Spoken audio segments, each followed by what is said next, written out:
Hi friends, welcome to the BL drama with Priya channel. ఈరోజు ఈ వీడియోలో డోంట్ సే నో డ్రామాలో ఎపిసోడ్ 10ని ఎక్స్ప్లెయిన్ చేసుకుందాం.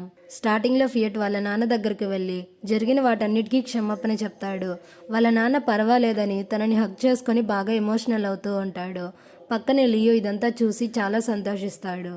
బయటకు వచ్చిన ఫియట్ వాళ్ళ నాన్నతో ఏం మాట్లాడిన విషయం అంతా లియోకి చెప్తూ నేను ఒక మంచి కొడుకుగా ఉంటానని మా నాన్నకి ప్రామిస్ చేశాను అంటాడు. లియో దానికి సంతోషించి ఇకపై నువ్వు మీ నాన్నతో ఎక్కువ ఉంటావు, నాతో ఎక్కువ టైం స్పెండ్ చేయవేమోనని నాకు భయమేస్తుంది అంటాడు. నీకు భయం కూడా తెలుసా అని ఫియట్ తనకి దగ్గరగా వస్తూ ఉంటాడు.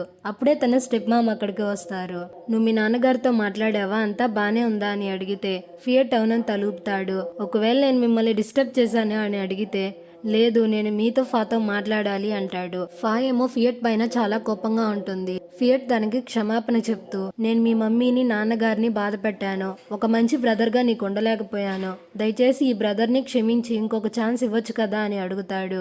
ఫా ఏమో వాళ్ళ అమ్మ వైపు చూసి మిమ్మల్ని తను చాలా బాధ పెట్టాడు కదా అంటుంది. ఆంటీ ఫే వచ్చి ఫియట్ ఆల్రెడీ నాకు క్షమాపణ చెప్పాడు, నేను కూడా ఫియట్ విషయంలో చాలా తప్పు చేశాను, నీకు నా మీద కోపం వస్తుందా అని అడిగితే ఫా లేదు అంటుంది. మరి నీ బ్రదర్ పైన అని అడిగితే తను ఫియట్ వైపు చూసి ఇకపై తన మదర్ని బుల్లీ చేయకుండా ప్రామిస్ తీసుకుంటుంది. అలాగే ఫియట్ ని పట్టుకొని సంతోషిస్తుంది. ఇదంతా డోర్ దగ్గర లియో చూస్తూ క్యూట్గా నవ్వుతూ ఉంటాడు. బయటకు వచ్చాక ఫియట్ చాలా సంతోషిస్తూ ఇప్పుడు అందరితో మాట్లాడేశాక నాకు చాలా ప్రశాంతంగా ఉంది అంటాడు. లియో బొంగమూతి పెట్టుకొని మొదటి నుంచి నేను నిన్ను అడిగే ప్రశ్నలకి నువ్వు సమాధానం చెప్పనే లేదు అంటాడు. ఏంటి అంత చిన్నదానికి ఇలా బాధపడుతున్నావు అని ఫియట్ అంటే నీకు ఇది చిన్నది కావచ్చు, కానీ నీతో డేటింగ్ చేసే వాళ్ళకి ఇది చాలా పెద్ద విషయం అని లియో అంటాడు. సరే నేను నీకు క్షమాపణ చెప్తానని ముందుకొస్తూ ఫియట్ తనని కిస్ చేసి సెడ్యూస్ చేస్తూ ఉంటాడు. లియో వెంటనే తన చేయి పట్టుకొని తీసుకొని వెళ్తుంటే ఎక్కడికి అని ఫియట్ అడుగుతాడు. నీకు పనిష్మెంట్ ఇవ్వాలి కదా అని తనని కారులో వెంటనే తీసుకొని వెళ్ళి బెడ్ పైకి తోస్తాడు. ఇక వీళ్ళ మధ్య రొమాన్స్ స్టార్ట్ అవుతుంది. లియో వచ్చి నేను ఇప్పుడు పద్ధతిగా ఉంటానని గ్యారంటీ ఇవ్వలేను అంటాడు. ఎవరు పద్ధతిగా ఉండమన్నారు అని ఫియట్ అంటాడు. ఈ రోజు నువ్వు నన్ను ఎక్కువగా టెంప్ట్ చేసావని లియో అంటే నేను కావాలనే చేశాను అని ఫియట్ అంటాడు. తర్వాత ఇంకా డీప్ గా కిస్ చేసుకుంటూ ఉంటారు. ఇలా రాత్రి అయిపోయినట్టు చూపిస్తారు. ఇంకో పక్క లియోని చూపిస్తున్నారు. తను ఫోన్లో కొన్ని పిల్లి బొమ్మలు ఆర్డర్ పెట్టేసి తర్వాత ఫాబ్కి ఫోన్ చేసి మా అమ్మ నిన్ను బాగా మిస్ అవుతున్నారు, ఈరోజు లంచ్కి పిలిచారు అంటాడు. తనేమో షైగా ఫీల్ అవుతూ ఉంటే ఇక్కడ మన లియోన్ కూడా సిగ్గుపడిపోతూ ఉంటాడు. సరే నన్ను వచ్చి తీసుకువెళ్ళు అని ఫోబ్ చెప్తాడు. కట్ చేస్తే వీళ్ళ మదర్ వంట చేస్తూ ఉంటారు. ఫోబ్ పక్కన తనకి ప్లేట్లు అన్నీ అందిస్తూ ఉంటాడు. మధ్యలో లియోని వెతుకుతూ ఉంటే వాళ్ళమ్మకి అర్థమయ్యి తను షాపింగ్కి వెళ్ళాడు, త్వరగానే వచ్చేస్తాడని చెప్తుంది. తర్వాత ఫోబ్ చేత వంట టేస్ట్ చేపిస్తుంది. చాలా బాగుంది ఆంటీ అని అంటే నన్ను ఆంటీ అని కాదు, నెక్స్ట్ టైం నుంచి అమ్మ అని పిలువు అని చెప్తుంది. అలాగే ఆంటీ లియోన్ గురించి కాసేపు మాట్లాడుతూ త్వరలో మా ఇంట్లో ఒక పార్టీ జరగబోతుంది, దానికి లియోన్ నిన్ను ఇన్వైట్ చేశాడా అని అడిగితే ఫాబ్ లేదు అని తలూపుతుంటాడు. ఆంటీ వెంటనే నువ్వు ఆ పార్టీకి తప్పకుండా రావాలి, నీ అవుట్ఫిట్ గురించి అస్సలు ఆలోచించొద్దు, నా ఇద్దరు కొడుకులు చాలా డల్ సూట్స్ వేసుకుంటారు, ఫియట్ మాత్రమే బాగా వస్తాడు, నువ్వు గాని ఈ పార్టీలో జాయిన్ అయితే నేను చాలా సంతోషిస్తాను అని అంటుంది. వెంటనే వాళ్ళ హస్బెండ్ కి కాల్ చేయాలని చెప్పి ఈ పార్టీకి నువ్వు కూడా వస్తావు కదా, అప్పుడు నా ఇద్దరు కొడుకుల యొక్క బాయ్ ఫ్రెండ్స్ ని అందరికీ పరిచయం చేస్తాను అంటూ ఇదే మంచి ఆపర్చునిటీ అనుకుంటూ వెళ్ళిపోతుంది. దీన్ని చూసి ఫాబ్ చాలా టెన్షన్ అయిపోతాడు. నెక్స్ట్ ఈ పార్టీ గురించి లియోని అడిగితే అది జస్ట్ ఒక డ్యాన్స్ పార్టీ మాత్రమే, నీకు రావడం ఇష్టం లేకపోతే చెప్పు, నీ తరపున నేను అమ్మతో మాట్లాడతాను అంటాడు. అయితే నేను రాకపోతే పర్వాలేదా అని ఫాబ్ అడిగితే మన లియోన్ బాగా ఆలోచిస్తూ ఒకవేళ నువ్వు నన్ను బ్రతిమలాడితే నేను తప్పకుండా నీకోసం అమ్మతో మాట్లాడతాను అంటాడు. ఇక చూసుకోండి మన ఫాబ్లో కొత్త యాంగిల్ బయటకు వచ్చేసి తన చేతులు పట్టుకొని ప్లీజ్ నేను అక్కడికి రాలేను అని చెప్తూ ఉంటాడు. ఇది చూసి లియోన్ బాగా సిగ్గుపడిపోతూ నువ్వు ప్లీజ్ అంటే అది ఆల్మోస్ట్ నన్ను చంపేస్తుంది అంటాడు. నెక్స్ట్ ఫాబ్ కళ్ళు మూసేసి రూమ్ లోకి తీసుకొని వెళ్తాడు. లోపల బెడ్ పైన చాలా పిల్లి బొమ్మలు ఉంటాయి. తను దాన్ని చూసి హ్యాపీగా ఫీల్ అవుతాడు. కానీ ఏంటి ఇదంతా అని లియోన్ని అడిగితే నువ్వు పిల్లి చనిపోయిన తర్వాత చాలా లోన్లీగా ఫీల్ అవుతున్నావని నాకు తెలుసు, నువ్వు ఫోన్ చేసి పిలిచినప్పుడల్లా నాకు చాలా సంతోషంగా ఉంటుంది, కానీ ఆ సౌండ్లో నీ బాధ నాకు అర్థమవుతుంది, అందుకే ఇలా చేశాను, ఇప్పుడు నువ్వు బెటర్గా ఫీల్ అవుతున్నావా అని అడుగుతాడు. అందుకే నన్ను సాయంత్రం కనిపించలేదని ఫోబ్ అంటే అవును, ఈ పిల్లి బొమ్మలంతా కొని నీ రూమ్లో సర్దాను కదా, అందుకే నేను కొంచెం అమ్మని హెల్ప్ అడిగానని చెప్తాడు. నేను అసలు నా రూమ్కి నీకు ఇవ్వకుండా ఉండాల్సింది అని ఫోబ్ అంటాడు. పాపం ఈ మాట విన్నాక లియోన్ చాలా బాధపడుతూ నీకు ఇవి నచ్చలేదా అని అడిగితే ఫాబ్ అందులో ఒక బొమ్మ తీసుకొని ఇవి కింద పడితే మురికైపోతాయి, నువ్వేమో చాలా బొమ్మలు కొనేసావని చెప్తాడు. దానికి లియోన్ సారీ చెప్తుంటే నా కోసం ఇదంతా చేసినందుకు చాలా థ్యాంక్ యూ అని ఫోబ్ అంటాడు.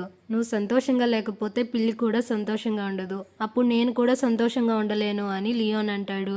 మధ్యలో నువ్వెందుకు వచ్చావని ఫోబ్ అడిగితే అదేంటి నా బ్రెయిన్లో అంతా నువ్వే ఉన్నావని లియోన్ తననే చూస్తూ ఉంటాడు. ఫోబ్ తనకి ఇదొక్కటే చాలు అంటాడు. పిల్లి బొమ్మ చేత తనని కిస్ చేస్తే ఏంటి నా ముద్దు దొంగలిస్తున్నావా అని లియోన్ అంటాడు.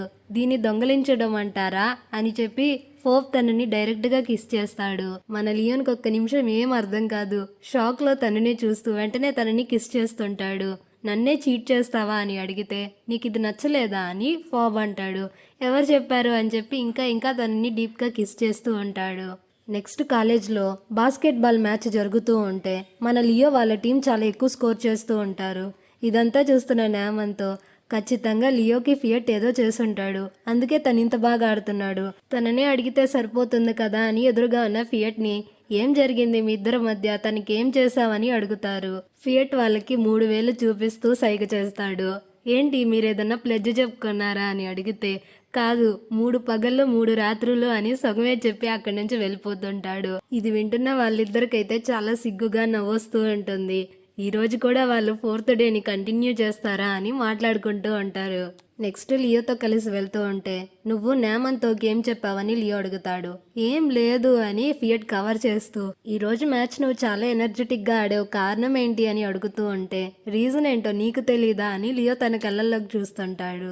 అంటే నీ ఎనర్జీకి నేనే కారణం అన్నమాట, మరి ఈ రోజు కూడా కంటిన్యూ చేద్దామా అని అడిగితే మరి చేద్దామా అని లియో అడుగుతాడు. చేద్దాం కానీ కొంచెమే చేద్దామని ఇద్దరు సిగ్గుపడుతూ అక్కడి నుంచి వెళ్ళిపోతారు. వెనకనే కింగ్ అక్కడికి వచ్చి ఎవరికో ఫోన్ చేసి ఈసారి మన ఫైనల్ ఇయర్ మ్యాచ్ లియో వాళ్ళతో ఉండబోతుందని చెప్పి సీరియస్గా మాట్లాడుతుంటాడు.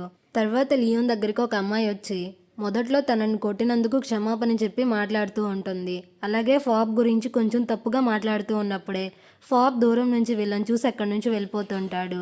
దీన్ని గమనించిన లియోన్ వెంటనే వెళ్ళబోతుంటే ఈ అమ్మాయి చేయి పట్టుకొని ఆపేస్తుంటుంది. లియోన్ తనని విడిపించుకొని నీ కారణంగానే నేను ఫాబ్ని కలిశాను, అందుకే నీ పైన నాకు ఎటువంటి కోపం లేదు, తన విషయంలో నేను చాలా సీరియస్గా ఉన్నాను, ఇక నన్ను డిస్టర్బ్ చేయొద్దు అని చెప్పి అక్కడి నుంచి వెళ్ళిపోతాడు. అక్కడి నుంచి ఫాస్ట్గా వెళ్ళిపోతున్న ఫాబ్ని ఆపి నువ్వు నా మీద కోపంగా ఉన్నావా, మా ఇద్దరి మధ్య అటువంటిదేం లేదు, నిన్ను కలిసినప్పటి నుంచి నేను చాలా మంచివాడిగా మారిపోయానని చెప్పి అంటుంటాడు.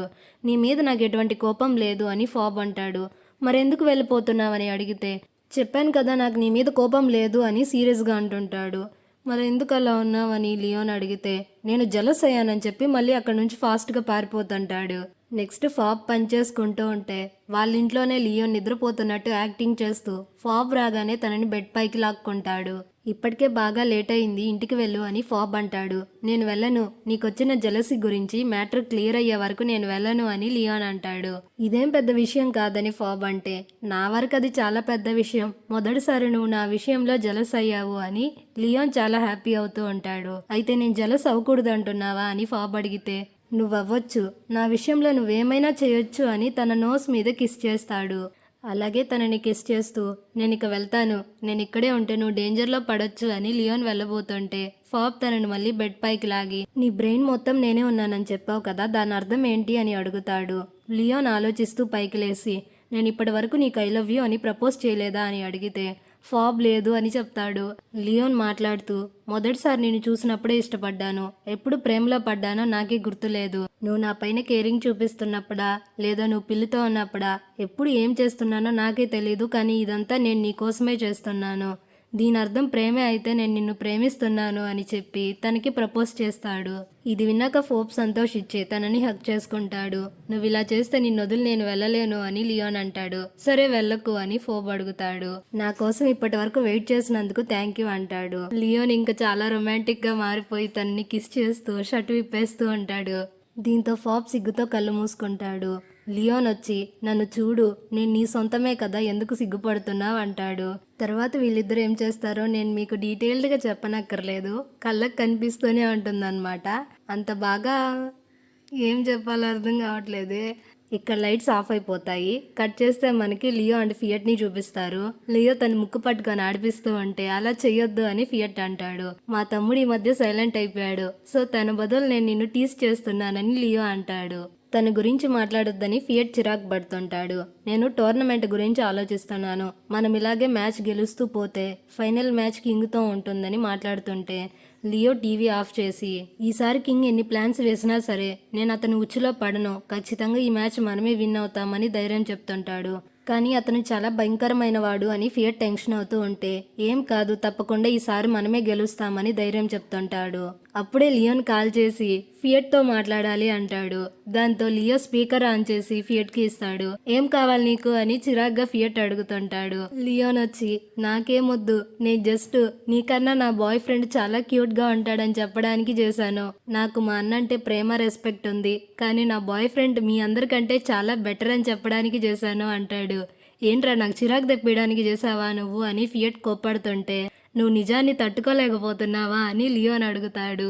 నా బాయ్ ఫ్రెండ్ అందంగా ఉంటాడు, క్యూట్గా ఉంటాడు, కనీసం నువ్వు తనకి సరిపోవు అంటూ ఏదేదో మాట్లాడుతుంటే, ముందు ఫోన్ కట్ చేయరా అని మన ఫియట్ కోపంగా కట్ చేసేస్తాడు. తను బాగా చిరాగ్గా ఉండటంతో లియో తన భుజం మీద చెయ్యేసి, ఫాబ్ కంటే నువ్వే క్యూట్గా ఉంటావని ఆలోచిస్తున్నాను అంటాడు. నేను క్యూట్ కాదని పొరపాటును కూడా ఆలోచించొద్దు అని తన మీద అరిచేస్తుంటాడు. అలాగే బొంగమూత పెట్టుకొని ఉంటుంటే లియో దాన్ని చూసి నవ్వుకుంటూ ఉంటాడు. ఇంకో పక్క లియోన్ కూడా బాగా నవ్వుకుంటూ ఉంటాడు. ఫాబ్ ఏమో వీళ్ళ మాటలకి పైకి లేసేసి ఇంకోవైపు తిరిగి, ఎందుకు ఈ నాన్సెన్స్ అంతా మాట్లాడుతున్నావంటే, నేను కేవలం నా బాయ్ ఫ్రెండ్ క్యూట్ గురించి చెప్పుకుంటున్నాను అని లియోన్ అంటాడు. నువ్వు ఇలా అందరికీ చెప్పకూడదు అని ఫాబ్ అంటే, నేను నా బ్రదర్కి మాత్రమే చెప్పాను. నేను ఈ విషయంలో ఎంత సీరియస్గా ఉంటున్నానో నా ఫ్యామిలీకి తెలియాలని ఇలా చేశాను అంటాడు. సరే అని ఫాబ్ నాకు నిద్ర వస్తుంది అంటాడు. లియోన్ కూడా నిద్ర వస్తుంది అంటాడు. నువ్వు ఆల్రెడీ బాగా నిద్రపోయావు కదా అని ఫాబ్ అడిగితే, నీ వెచ్చనైన బాడీని కౌగిలించుకుంటే నాకు ఇంకా నిద్ర వస్తుంది అని లియోన్ తనని కిస్ చేస్తూ అక్కడే నిద్రపోతాడు. నెక్స్ట్ లియో దగ్గరకు ఒక అమ్మాయి వచ్చి పలకరిస్తుంది. మీరు త్వరలో చేయబోయే పార్టీకి మా ఫ్యామిలీని కూడా ఇన్వైట్ చేశారు, మా నాన్న నిన్ను కలవాలనుకుంటున్నారు అని ఏదేదో మాట్లాడుతుంటుంది. ఎందుకు అని లియో అడిగితే, నువ్వు బాగా చదువుతావని, గేమ్స్ బాగా ఆడతావని చెప్పాను, అందుకే మా నాన్న కలవాలనుకుంటున్నారని అడిగితే, సరే పార్టీలో కలుస్తాను, నేను నా ఫ్రెండ్స్తో మాట్లాడాలని చెప్పి తను వెళ్ళిపోతాడు. దాంతో తను ఆలోచిస్తూ ఉంటుంది. ఈ అమ్మాయి ఏదో ప్లాన్ ప్రకారమే ఇక్కడికి వచ్చి ఉంటుంది. ఆ ప్లాన్ ఏంటో ముందు ముందు చూపిస్తారు. తర్వాత బాస్కెట్బాల్ మ్యాచ్ చూపిస్తారు. ఈ మ్యాచ్లో కూడా లియో వాళ్ళ టీమే గెలుస్తుంది. వరుసగా అన్ని మ్యాచెస్లో లియో వాళ్ళే గెలుస్తూ ఫైనల్ మ్యాచ్కి ఇంక దగ్గరలో ఉంటారు. నెక్స్ట్ ఫియట్ స్కెడ్యూల్ చూస్తూ వాళ్ళకి ఫైనల్ మ్యాచ్ కింగ్ వాళ్ళతో వస్తుందేమో అని టెన్షన్ అయ్యి అక్కడి నుంచి వెళ్ళిపోతాడు. లియోకి ఫోన్ చేస్తూ తన క్యాంపస్కి వెళ్తాడు. అక్కడే ఏక్ కూర్చొని ఉంటాడు. ఏక్ దగ్గరికి వెళ్ళి, లియో ఎక్కడికి వెళ్ళాడు, తను ఫోన్ చేస్తే ఎత్తటం లేదు అంటాడు. ఏక్ అయితే మన ఫియట్ని చూసి ఆశ్చర్యపోయి, నువ్వెప్పుడు ఇక్కడికి రావు కదా, మా లియోనే కదా నిన్ను పిక్ చేసుకోవడానికి నీ క్యాంపస్కి వస్తాడని మాట్లాడుతూ ఉంటాడు. లియో గురించి అడుగుతూ ఉండటంతో తను ఎవరో జూనియర్ పిలిస్తే అటువైపు వెళ్ళాడని చెప్తాడు. ఫియట్ సరేనని అటువైపు వెళ్ళి చూస్తే అక్కడ లియోని ఒక అమ్మాయి కిస్ చేస్తూ ఉంటుంది. లియో తనని దూరం నెట్టకుండా సైలెంట్గా ఉంటాడు. దీనిని చూసిన ఫియట్కి చాలా బాధేస్తూ ఉంటుంది. ఇలా ఈ ఎపిసోడ్ కంప్లీట్ అవుతుంది. నెక్స్ట్ ఏం జరగబోతుందో తర్వాత ఎపిసోడ్లో తెలుసుకుందాం. ఈ వీడియో మీకు నచ్చితే తప్పకుండా లైక్ చేయండి. ఇంకా ఎవరైనా ఛానల్ని సబ్స్క్రైబ్ చేసుకోకుండా చూస్తున్నట్లయితే ప్లీజ్ సబ్స్క్రైబ్ చేసుకోండి. Thank you for watching.